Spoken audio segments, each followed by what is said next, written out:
দেশে বিলুপ্তির মুখে থাকা ১৪ ভাষার মধ্যে ৩টি ভাষা রক্ষায় কাজ শুরু হয়েছে।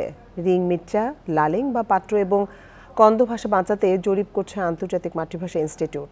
তবে অনেক ভাষার নিজস্ব বর্ণমালা না থাকায় সংরক্ষণ করা কঠিন হয়ে পড়ছে।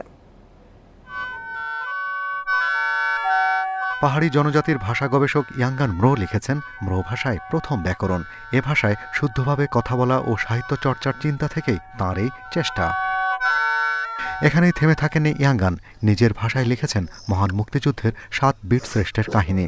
স্বজাতির নতুন প্রজন্মের কাছে তুলে ধরেছেন বাঙালির বীরত্ব গাথা। ম্রো শব্দগুলো আসলে একজনের সাথে আরেকজন মিলে না, বিশেষ করে লেখার সময় এবং বলার সময়। তো তখন আমার একটু খারাপ লাগে, আসলে এটা তো কোন একটা সমাধান আসতে হবে। অনেক দিন চেষ্টা করার পরে একটা ব্যাকরণ হলাম এবং অনেক ছেলে মেয়ে এখন এই ব্যাকরণটাকে পড়াশোনা করে, বিশেষ করে গ্রামেগঞ্জে চিঠিপত্র এই ব্যাকরণ বই থেকে ওরা অনেক শিখছে এমনি।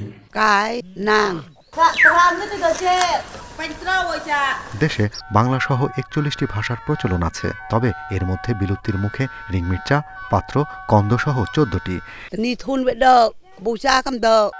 নিজস্ব ভাষায় বই রয়েছে শুধু চাকমা, মারমা, ত্রিপুরা, গারো ও সাদ্রি জাতির, তবে পড়ানোর মতো শিক্ষক নেই।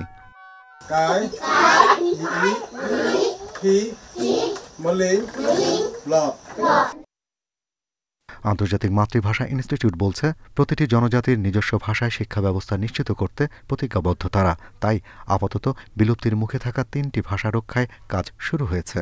৩টে ভাষাকে আমরা টার্গেট করেছি, যে ভাষাগুলো বিভিন্ন অবস্থায় আছে, যেমন পাত্র, কন্দ, রিং মির্চা। এই ভাষাগুলো নিয়ে আমরা জরিপ করছি। জরিপের মাধ্যমে তথ্যপত্র কালেকশন করা, তারপরে ভ্যালিডেশন করে তাদের ভাষা সম্পর্কে একটা পরিকল্পনা গ্রহণ করা। ২০২৪ সালে বান্দরবানের আলীকদমে গড়ে ওঠে রিং মির্চা ভাষার প্রথম স্কুল। সেখানে ভাষা শিখছে নতুন ৫০ শিক্ষার্থী। Shahriar Anirban, independent news, Dhaka.